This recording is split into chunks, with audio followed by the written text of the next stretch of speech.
할렐루야. 자, 우리 옆사 인사합시다. 하나님이 당신을 사랑하십니다. 네, 하나님이 사랑하십니다. 네, 오늘 마태복음 7장 말씀을 크게 두 가지로 나눌 수가 있습니다. 오늘 지금 같이 보게 될 1절부터 12절까지 말씀이고, 그 다음에 나머지 부분의 말씀입니다. 이 나머지 부분 13절부터는 결론에, 산상주의 최종적인 결론에 해당하는 것이고요. 그거는 다음 주 월요일에 우리가 함께 보려고 하겠습니다. 결론이 중요하죠. 그래서 산상수훈의 결론을 어떤 것으로 보는지 다시 한번 다음 주에 보고, 오늘은 1절부터 12절까지 보도록 하겠습니다. 우리가 세상을 살아가는 데 있어서 사람과의 관계는 결코 벗어날 수가 없습니다. 사람 때문에 상처를 많이 또 받지만, 또 사람에게 사람에게 관계 안에서 살아가게 되어 있습니다. 그래서 그리스도인은 하나님을 사랑하고 이웃을 사랑하는 것이 굉장히 중요하다고 늘 말씀을 드리고 있습니다.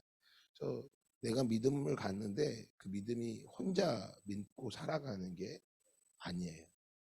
많은 사람들이 교회에 왔다가 교회 와서 상처를 받는다고 하는데, 맞아요. 교회는 상처를 받을 때예요. 왜냐하면 죄인들이 모이는 데니까. 어떻게 교회가 상처가 없을 수 있겠어요? 만약에 그런 데가 있다면 저한테도 얘기해 주시면 저도 늘 말하지만, 저도 이 강대 내려가서 그런 교회 가서 나도 가고 싶어요. 근데 정작 가까이 가면 다 뭘 받게 돼 있어요. 상처를 받게 돼 있어요. 저는 그거를 고슴도치라고 말하고 싶어요. 고슴도치는 혼자 있으면 외롭지만 또 같이 가면 어때요? 같이 가겠다 붙는 순간 찔리고 상처를 받아요. 서로에게 찔리는 거예요. 그래서 인간이 서로에게 상처를 받지 않으려고 하지만 가까이 가면 상처를 받아요. 목사님들하고도 가까이 지내다 보면, 가까이 지내면 지낼수록 뭐예요? 허물을 알게 되고 그 사람의 약한 것을 알고 맞지 않는 거. 그게 가정이에요. 가정이 영적 전쟁이 심한 거예요. 남편을 사랑하고 아내를 사랑한다고 하지만 가까이 가면 어때요? 그렇지가 않아요. 그래서 그거를 콩깍지가 벗겨졌다라고 말하는 거예요.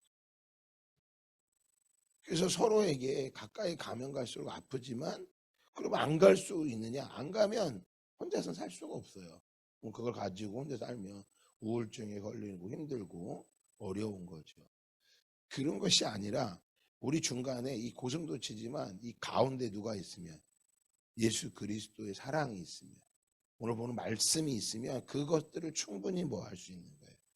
예, 덮고 갈 수 있는 게 하나님의 복음의 능력이라고 말씀할 수 있는 것입니다. 그래서 오늘 말씀에 보면 이 비판하지 말라고 예수님이 말씀하고 계세요. 이 비판이라고 하는 것은 상대방에 대해서 이야기하는 거잖아요. 이것을 어떻게 해야 되는지. 그러니까 다르게 말하면, 말씀드렸던 인간 관계를 어떻게 해야 되는지를 말씀하고 있는 것입니다. 부부 간의 관계, 또 부모와 자식 간의 관계, 이웃과의 관계. 참 복이 어떤 복이 있냐면, 좋은 사람을 만나는 거. 사기꾼 안 만나는 게 복이에요. 다 쌓아둔 사기꾼 만나고 다 잃어버리면 정말 그처럼 힘든 게 어디 있겠어요. 저도 이번에 사고가 났지만 사고 안 나는 게 은혜예요. 저는 참 감사하더라고요. 제가 운전을 지금 뭐 20년 넘게 하고 그랬는데, 사고가 이렇게 좀 크게 난 건 처음이에요. 그것도 뒤에서 그냥 받쳐서 그나마 다행인 거지, 제가 받았으면 또 얼마나 더 충격이 컸겠어요. 하나님 앞에 참 감사하더라고요. 그러면서 병원에 있는 동안에 생각해 보니까 그 사고로 막 차가 뒤집혀지고 막 어려워서 다리에 막 기부스를 하고 올리고 있고, 막 그 감당이 안 돼서 어렵고 그러면 얼마나 힘들까. 사고로 가족을 이번에 이태원 사건도 마찬가지처럼 가족을 그렇게 잃어버렸을 때 그 무거운 마음은 얼마나 더 힘들겠습니까? 그러면 뭐 다 필요 없으니까 나는 혼자 살겠다고. 요즘 청년들이 결혼은 안 하, 결혼도 안 하려고 그러고, 결혼을 해서 자식도 안 낳으려고 그래요. 이거 다 왜 그러냐면 다 이기적이라서 그래요.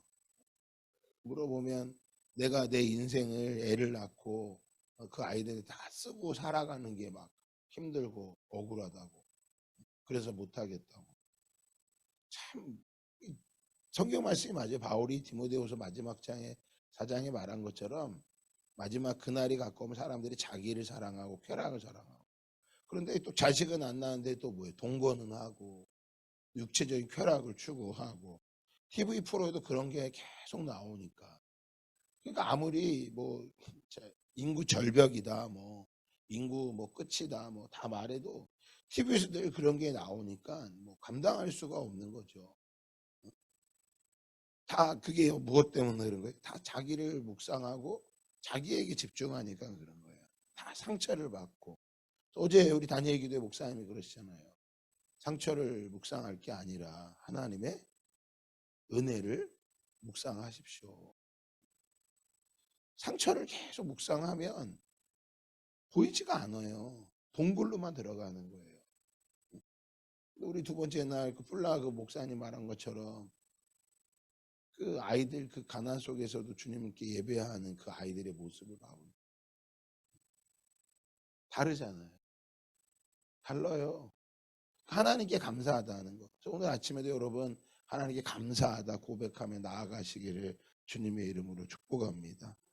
하나님 앞에 감사가 없으면 우리 안에 뭐만 나오느냐? 계속해서 비판만 하게 되어 있는 거예요. 예수님은 우리에게 말씀하시죠. 어찌하여 형제의 눈 속에 있는 티는 보고 내 눈 속에 있는 들보는 깨닫지 못하느냐. 네. 비판하는 너가 비판하지만 네 눈 속에 있는, 내 눈 속에 있는, 형제의 눈 속에 있는 티는 보고 네 눈 속에 있는 들보는 깨닫지 못하느냐. 형제의 눈엔 작은 티지만 우리 눈에 있는 이 들보는 어떤 거냐면 전봇대만하고 너무나 큰 거죠. 그래서 4절에 말씀하시죠. 보라, 내 눈 속에 들보가 있는데 전봇대가 있는데 어찌하여 형제에게 말하기를 나로 내 눈 속에 있는 티를 빼게 하라 하겠느냐. 5절 다 같이 읽을까요? 시작. 외식하는 자여 먼저 내 눈 속에서 들보를 빼어라. 그 후에야 밝히 보고 형제의 눈 속에서 티를 빼리라. 아멘. 먼저 무엇을 빼라고요? 들보를 내 눈 속에 있는. 이 말씀은 우리에게 어떤 것을 말씀하시느냐? 바로 자신을 잘 봐야 된다라고 하는 거예요. 자신은 엄정하게 하고 자신은 냉혹하게 좀 자기 자신의 죄됨을, 자기 자신의 연약함을 볼 수 있어야 된다라는 거죠. 자기 자신이 안 되고 있는 거, 내 눈 속에 있는 들보를 보라고. 남의 있는 눈에 있는 티를 보고 말하지 말고 먼저 네 눈 속에 있는 뭐를 보라고요? 들보를 보라고. 그러니까 자신한테는 좀 관용을 베풀지 말고 좀 냉혹하게, 야 나는 이게 안 돼, 연약해. 그거를 자꾸 고백하라는 거예요. 남들에게 잘 보이려고 감추고 그러지 말고 자기 자신을 먼저 보라는 거예요. 남에게 무엇하라고요? 좀 넓은 마음으로. 저 사람은 저럴 수밖에 없는 상황이 있을 거야. 이해하고 볼 수 있는 그것들이 필요하다라는 거예요. 정작 그래도 뭔가를 말해야 되는 그런 상황이 되면 자기를 나타내기 위해서 비판하지 말라라는 거예요. 내가 옳고 그름을 판단하기 위해서, 나의 옳음을 증명하기 위해서 비판하지 말고 좀 서로 계속해서 권면하라고. 데살로니가 5장 11절에는 서로 덕을 세우기 위하여. 덕. 우리 이번 달 성품이 제덕이잖아요. 10월에 성품이 제덕이었잖아요. 재력, 재능 그런 것만을 추구하지 말고 제 덕을 추구하라고. 그 어려운 가운데서도, 힘든 가운데서도 자녀들이 부모님을 보고 있거든요. 야, 그래도 어릴 때는 다 엄마 편, 아빠 편 다 서로 그러지만 커가면서 다 분명히 자녀들도 보거든요. 야, 저거는 우리 엄마가 뭔가 잘못된 게 있어. 아빠가 그런 게 있어. 요즘은 그런 것도 없어요. 그냥 그런 이걸 생각을 하고 이걸 판단하는 게 아니라 옆에서 몰아가면 그대로 그냥 다 흡수려 가는 거야. 제가 다시 말씀드리지만 생각을 해야 된다라는 거. 말씀을 묵상해야 돼요. 말씀을. 말씀을 봐야지만 자기 자신이 보여요. 말씀을 보지 않으면 자기 자신이 안 보여요.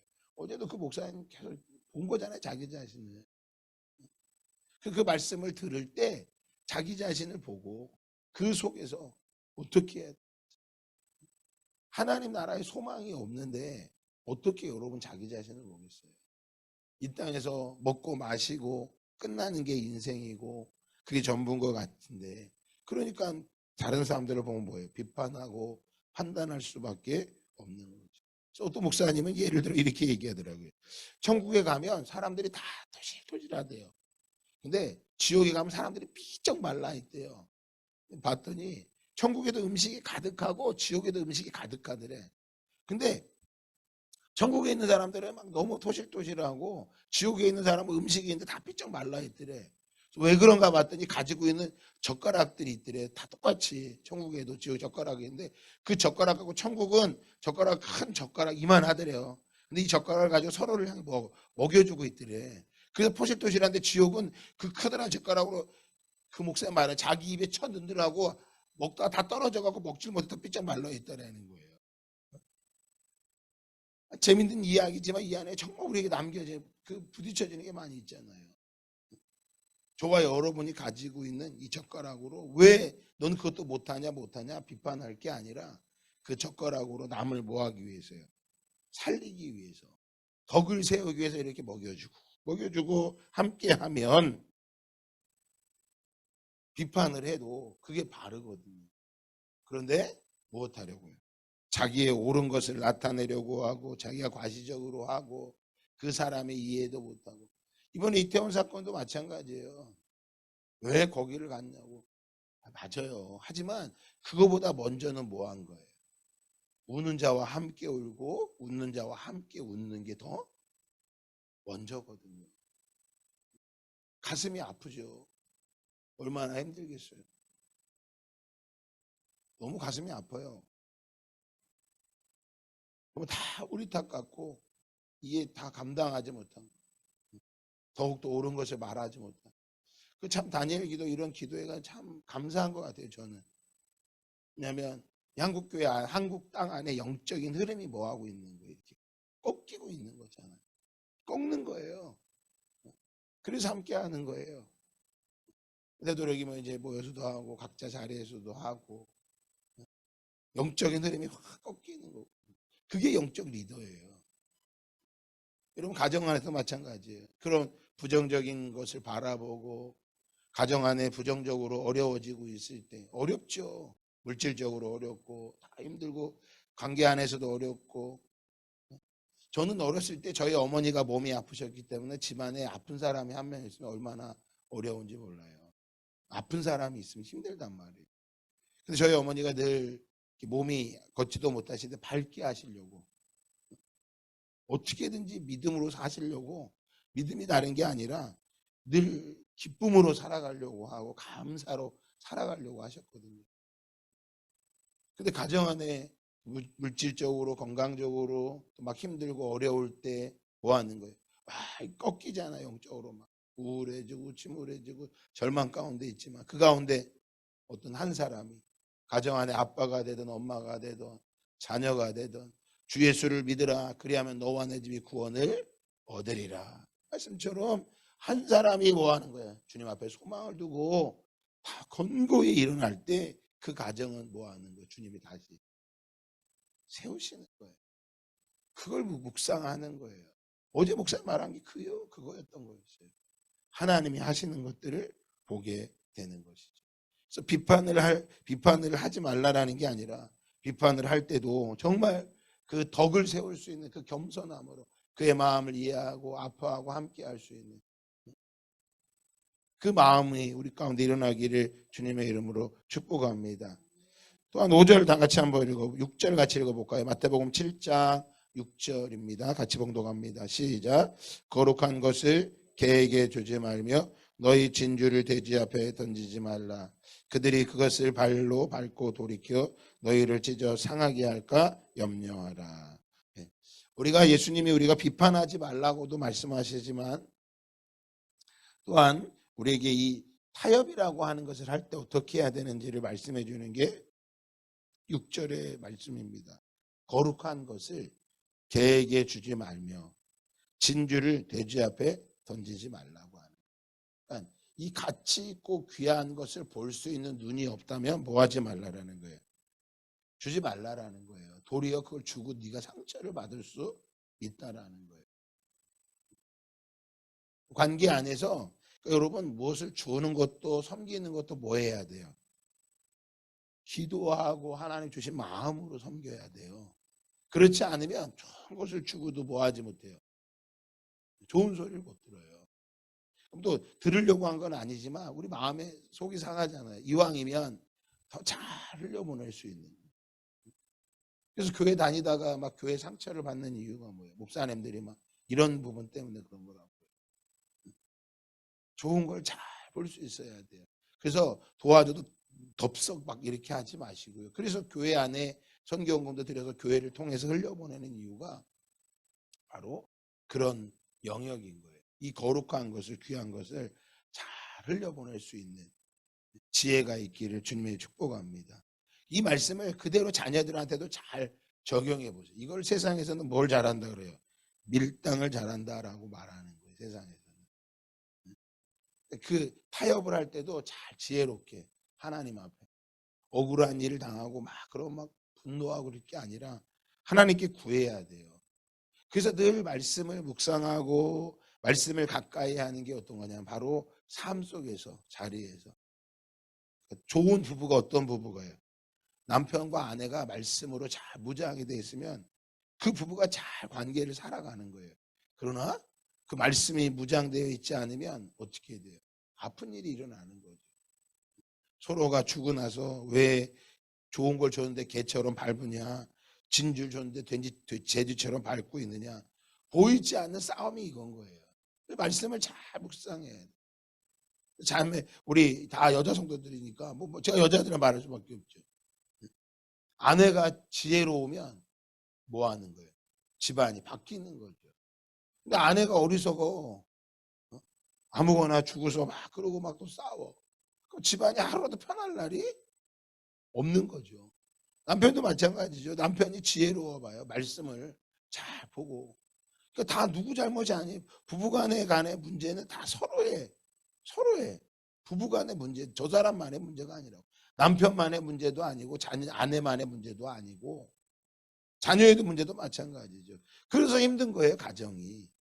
그냥 밖에서 한번 만나고 헤어지는 거는 누구나 할 수 있어요. 왜? 가면 하나 잘 쓰고 화려한 옷 입고 멋진 모습만 보여주면 되는 거예요. 근데 가정은 어때요? 절대 그럴 수가 없어요. 가정에서는 벌거벗고 있는 거예요, 편하게. 속옷바람에도 있고. 근데 누구도 뭐라고 안 한다고. 그때. 그걸 가지고 막 서로를 정죄하고 비난하게 되는 거죠. 그러나 우리는 결코 정죄가 없어요.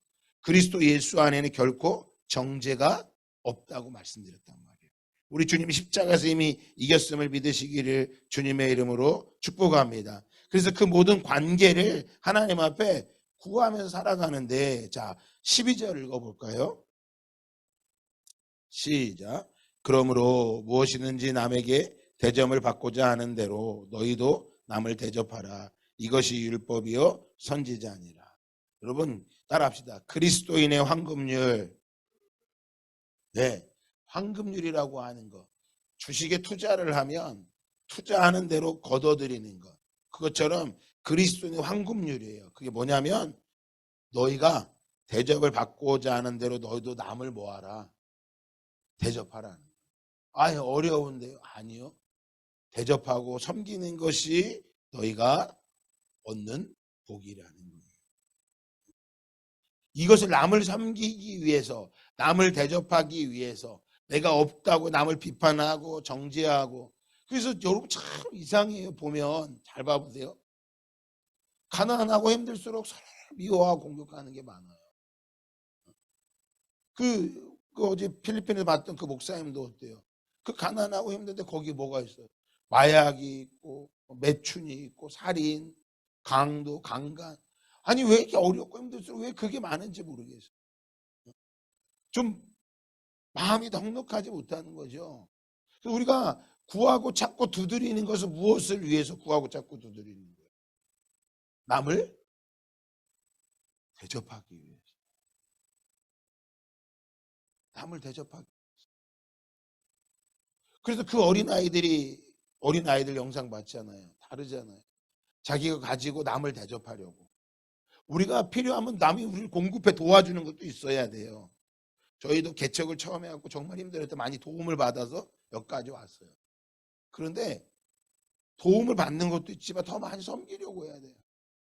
이게 그리스도에 있는 황금률이라고 말하는 거예요. 너희가 남에게 대접을 받고자 하는 대로 너희도 남을 뭐하라? 대접하라. 이것이 율법이요 선지자니라. 이것을 위해서 너희가 무엇을 하라고? 구하라, 찾으라, 두드리라. 구하라. 마음의 소원을 갖는 거예요. 먼저 마음의 소원. 하나님, 저도 돕는 자가 되기를 원합니다. 나도 섬기는 자가 되기를 원합니다. 나도 대접하는 자가 되기를 원합니다. 마음의 소원을 갖는 거예요. 그리고 뭐 하는 거? 찾는 거죠. 구체적으로 찾아보는, 행동을 찾아보는 거예요. 내가 어떤 걸 찾을 수 있을까? 내가 어떤 걸 섬길 수 있을까? 내가 물질이 없으면 다른 영역으로 섬길 수 있는 거죠. 또 뭐 하는 거? 두드리는 거죠. 역동적으로 간청하는 거죠. 인내하고 최선을 다하는 거예요. 그래서 이게 점진율로 올라가는 거죠. 구하고 찾고 두드리는 거죠. 하나님이 우리를 부르심 앞에 멈추지 않고, 내가 어렵고 힘들어, 그리고 또 받고 나면 또 나는 왜 이렇게 맨날 받아야 돼? 이렇게 묵상하는 게 아니라 받을 때 기쁨으로 받고요. 하나님이 공급해 주시는 것. 또한 이것들을 다른 사람들을 위해 기꺼이 뭐 할 수 있는 것. 섬길 수 있는. 그 섬김의 모습이 있을 때 여러분 뭐 하는 거예요? 그것이 남을 대접하고 남을 섬기기 위해서. 그 남을 사랑한다고 말하면서 비판할 게 아니라 남을 섬기기 위해서 더 관용을 베풀고 사랑하고 그들을 섬겨 나가기 위해서, 주님, 내게 이게 필요합니다. 주님, 섬겨하기 위해서, 다른 사람들 섬기기 위해서 이게 필요합니다. 그래서 구하고 찾고 두드려서 더 많은 사람을 섬길 수 있는 그런 복된 그리스도인의 삶이 되어지시기를 예수 그리스도 이름으로 축복합니다. 선한 능력으로 일어서리 주만을 지하리 믿음으로 우리 고대 안에 주 오실 그날 영광의 새